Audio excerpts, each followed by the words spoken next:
കേന്ദ്ര പദ്ധതികൾ സംസ്ഥാനം നടപ്പിലാക്കുന്നില്ല എന്ന് PM ശ്രീ ചൂണ്ടിക്കാട്ടി പ്രധാനമന്ത്രി വിമർശിച്ചു.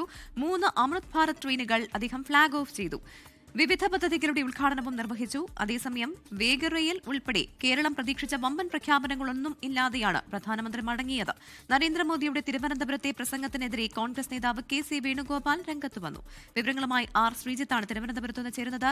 ശ്രീജിത്ത്, അങ്ങനെ തിരുവനന്തപുരം പിടിക്കാനായതിലെ വലിയ സന്തോഷം അദ്ദേഹത്തിന്റെ പ്രസംഗത്തിലൂടെ പറയുകയും ചെയ്തു. ജനങ്ങൾക്ക് നന്ദി പറഞ്ഞു. അതോടൊപ്പം തന്നെ കേരളത്തിലെ ഭരണപക്ഷത്തെയും പ്രതിപക്ഷത്തെയും വലിയ രീതിയിൽ വിമർശിച്ചു, ശബരിമല പരാമർശിച്ചു.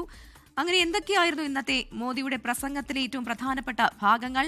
എന്നാൽ പ്രധാനപ്പെട്ട പദ്ധതികളുടെ പ്രഖ്യാപനമൊന്നും ഉണ്ടായില്ലതാൻ.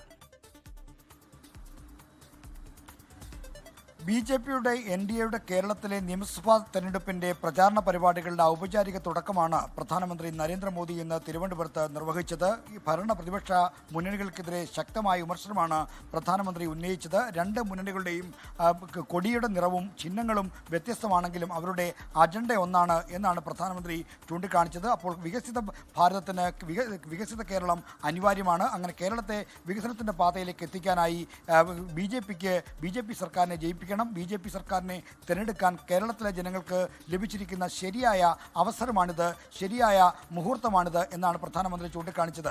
എന്നാൽ തിരുവനന്തപുരം നഗരസഭ ഭരണം BJPക്ക് ലഭിക്കുകയാണെങ്കിൽ 45 ദിവസത്തിനകം പ്രധാനമന്ത്രി എത്തി വികസന രേഖ പ്രഖ്യാപിക്കുമെന്ന് BJP നേരത്തെ വാഗ്ദാനം ചെയ്തിരുന്നു. ആ വാഗ്ദാനം പാലിച്ചുകൊണ്ടാണ് 28-ാം ദിവസം പ്രധാനമന്ത്രി നരേന്ദ്രമോദി കേരളത്തിൽ തിരുവനന്തപുരത്ത് എത്തിയത്. എന്നാൽ അദ്ദേഹം ഈ നഗരസഭയുടെ വികസനവുമായി ബന്ധപ്പെട്ടോ നഗരസഭ ഏറ്റെടുക്കുന്ന പദ്ധതികളുമായി ബന്ധപ്പെട്ടോ ശ്രദ്ധേയമായ പ്രഖ്യാപനങ്ങളൊന്നും നടത്തിയില്ല എന്നതാണ് ഏറ്റവും പ്രധാനപ്പെട്ട ഒരു കാര്യം, വിമർശനപരമായ ഒരു കാര്യം എന്ന് പറയുന്നത്. തിരുവനന്തപുരം നഗരത്തെ രാജ്യത്തിനാകെ മാതൃകയാകുന്ന ഒരു നഗരമാക്കി അതിന് തൻ്റെ എല്ലാ പിന്തുണയുമുണ്ട് എന്ന് മാത്രമാണ് പ്രധാനമന്ത്രി നരേന്ദ്രമോദി പറഞ്ഞത്.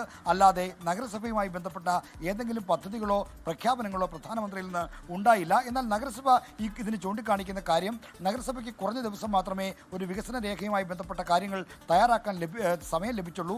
15 ദിവസത്തെ സമയം കൊണ്ട് തയ്യാറാക്കിയ രേഖ പ്രധാനമന്ത്രിയുടെ ഓഫീസിന് കൈമാറി. അത് അടിസ്ഥാനമാക്കിയാണ് പ്രധാനമന്ത്രി തിരുവനന്തപുരത്തെ രാജ്യത്തിനാകെ മാതൃകയാക്കുന്ന ഒരു നഗരമാക്കി വളർത്തുമെന്ന് പറഞ്ഞത്. എല്ലാ പിന്തുണയും നൽകുമെന്ന് പറയുമ്പോൾ അത് സാമ്പത്തികവും ഭരണപരവുമായ പിന്തുണയാണ് എന്നാണ് പ്രധാനമന്ത്രി ചൂണ്ടിക്കാണിച്ചതെന്നാണ് നഗരസഭയുടെ വിശദീകരണം. വിവരങ്ങൾ നൽകിയത്.